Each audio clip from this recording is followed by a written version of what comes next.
Hi, I'm Giles here. I'm speaking with Madison today. Madison, how you doing? Pretty good. How are you doing today? I'm good. I can't complain. First off, let's get started talking about March Madness. I don't know if you paid any attention to March Madness this year or basketball, but did you fill out a bracket? I didn't. Not this year. I don't really get the whole bracket thing. I'm like not into sports at all, so like I really don't know how that even works. Well, for me personally, my bracket didn't work out very well, if it makes you Yeah, feel I've better. heard a lot of people they got messed up. Yeah, I had a bunch of them too, and it obviously didn't work out how I wanted it to. But on to the next topic.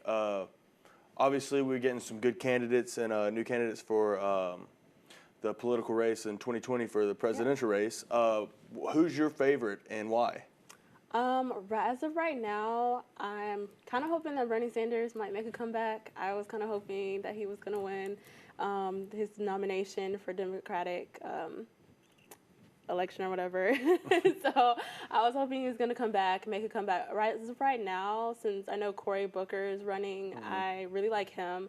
I got to meet him a couple of months ago at Selma's Bridge Crossing, and that was really fun. He shook my hand, and everything was really nice. He had a really great speech, and I thought he was really personable and had some really great topics to cover. Yeah, that's neat.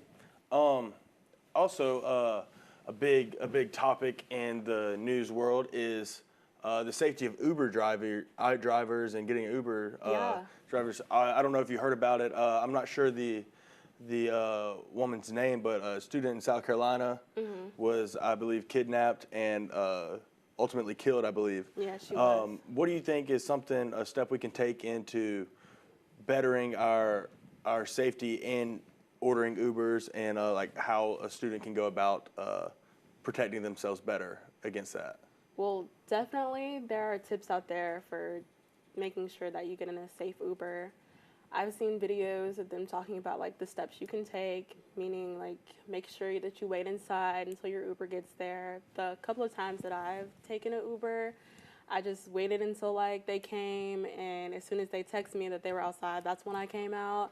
And then they introduced themselves, they said their name, and it shows you their name. Like if you're doing it on a trusted app like Uber or like Lyft, like you should be able to see their name, see how many stars they have, then read all about them and figure out what kind of car that they're driving and make sure that the car matches.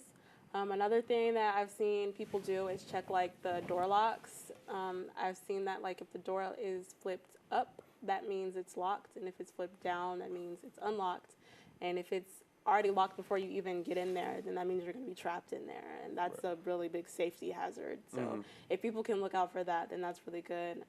I think also if you just make sure that you're being smart and responsible about your ride, like if you see that your friend is trying to like get on the ride and they're really drunk, make sure that they get there safely, because people are crazy out there nowadays. Absolutely, yeah, absolutely. Like obviously you got to be precautious about how you're going about stuff like that.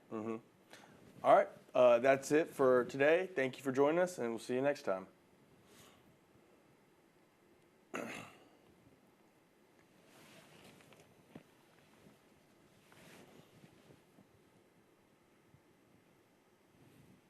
Hello there, I'm Madison and I'm here with Giles today. We're going to be asking Giles some great questions today.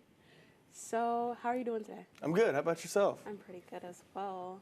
So I'm going to go ahead and get started. We're going to talk about some politics, okay? Okay, let's do it. So, since we're in the South and gun control is really heavy down here because a lot of people like to go hunting and have their guns, how do you feel about that? Do you think we should have tighter laws, or you think they're okay right now?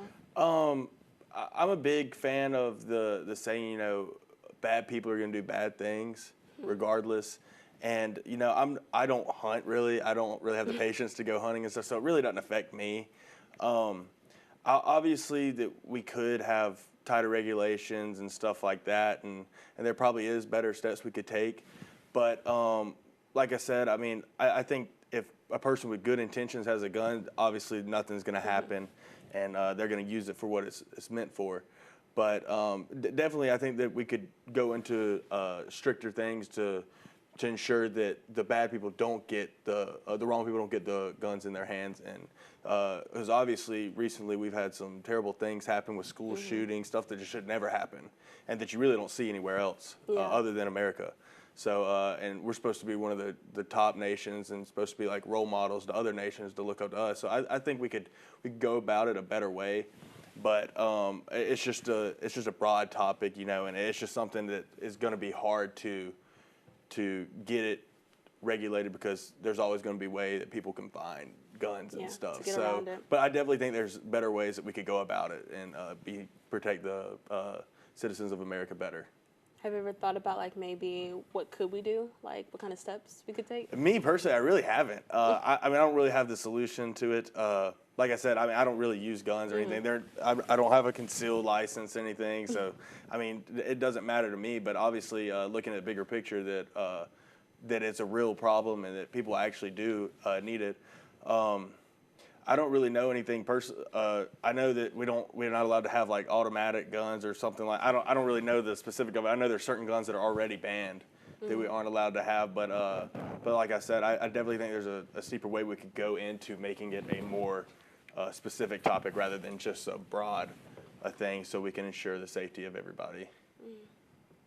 So my next question for you would probably be, how do you feel about these presidential elections coming up? You know, I don't know. I think what I look more in a political candidate is more of ensuring that they're going to stick to their word.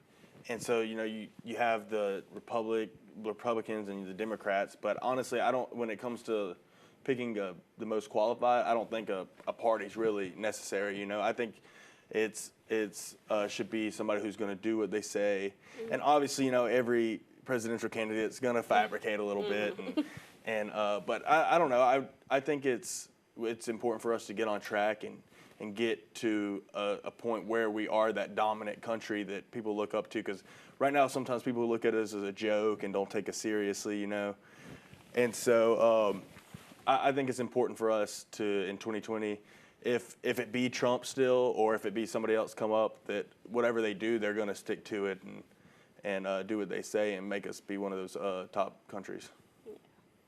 Well, that's all I have for today. Thank you for joining us. Thank you for having me. All right, y'all have a good one. I feel like that was so short. I don't keep up with politics.